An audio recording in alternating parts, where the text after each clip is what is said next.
Hello, it's Uncle Jim. Time for another water jug test.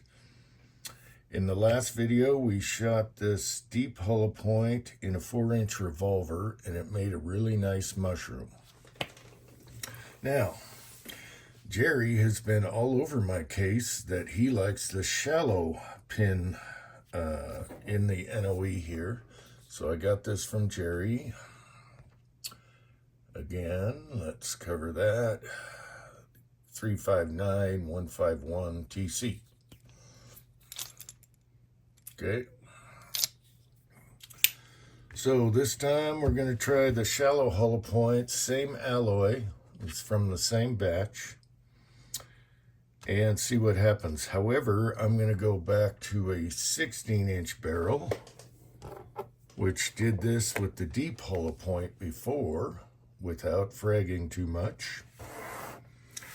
And we'll see how this one looks in a 16-inch barrel with the shallow hollow point. So we have the same exact load, same everything, except for the seating stem. I just went with the flat stem instead of squeezing her in a little bit. And I dropped it on the floor, so it's got a dent in it. Can we focus any better than that? Oh, my overhead light isn't on. Sorry about that. So it's got a big dent on one side. Didn't bother shaking the powder coat out. I just shook and powder coat and did it that way. So let's see what happens now.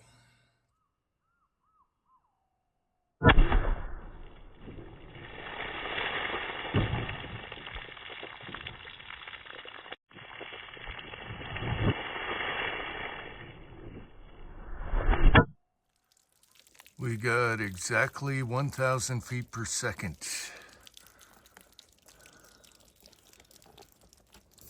Let's see what happened.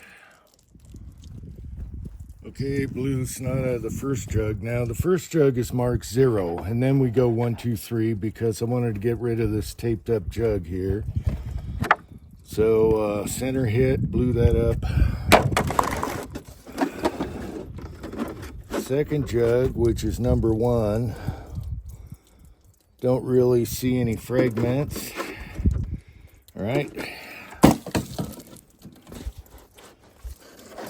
Third jug, it veered a little bit.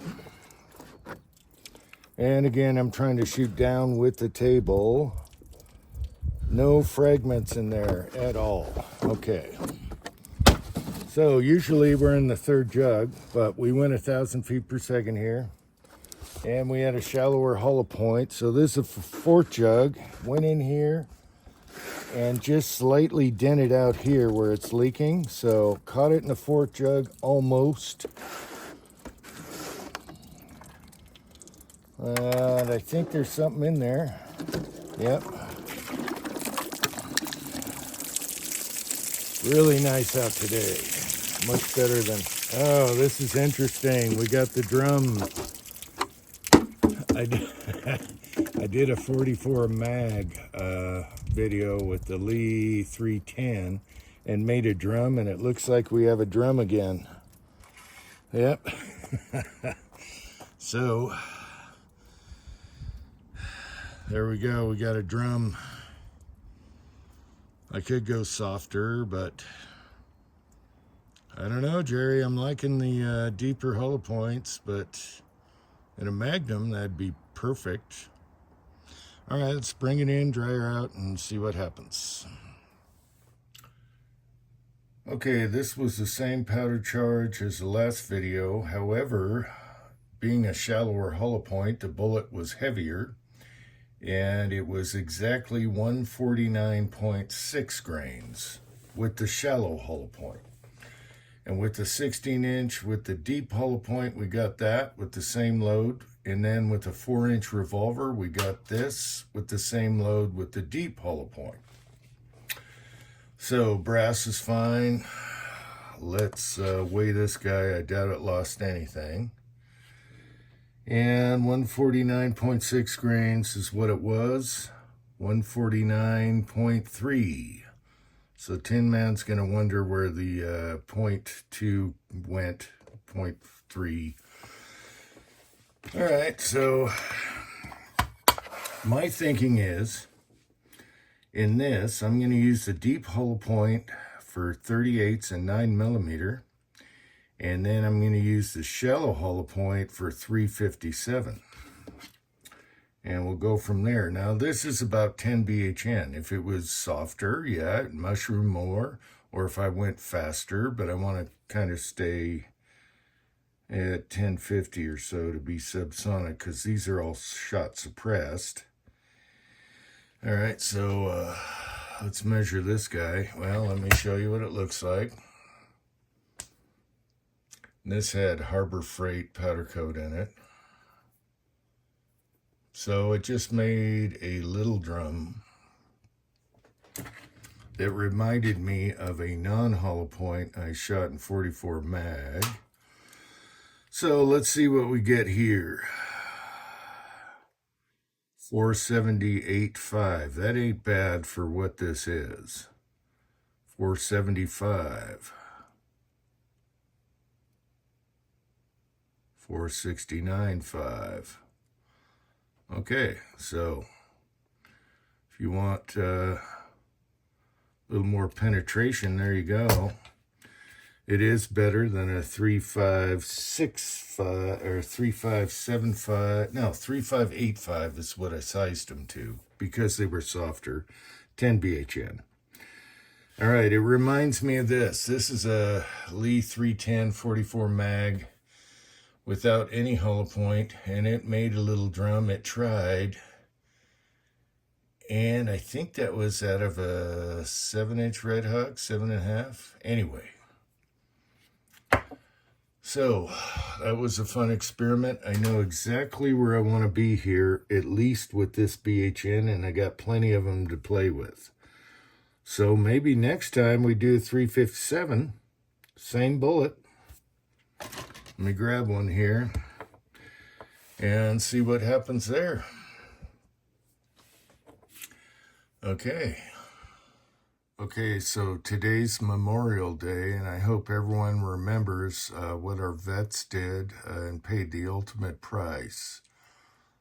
Now, I'll say this a million times, real history is more fascinating than movies or anything else. Real history, documentation, there's some really good channels out here on what our vets went through. And in this case, believe it or not, there was 3 tail gunners that survived without a parachute, stuck in the tail, like the worst spot, because they always came up on the tail and shot those off. And they survived without a parachute. 2 landed in a tree. Here we go. And 1 landed right in the ground, and they all survived. Their crew didn't do so good, but that's amazing in itself. So, let me turn this off. But it's fascinating, and you can find these on YouTube and everything. There's a few good channels I watch, and I was watching them all weekend, thinking about all the guys that went through all this stuff in the wars. Now, I have a friend that stormed the beach, Iwo Jima. He was a Marine. I have a .22 pistol from him. He has passed away.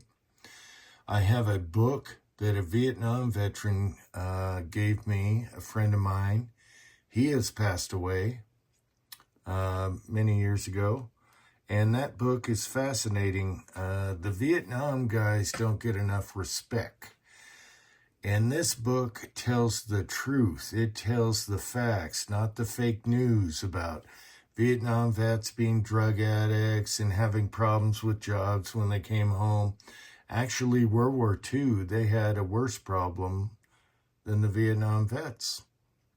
And this book is totally fascinating, and it covers all of that. So I can't dig up the book right now. I'm just going to finish this video, but you got to remember your vets that paid the price. And until next time, America. Thanks for watching.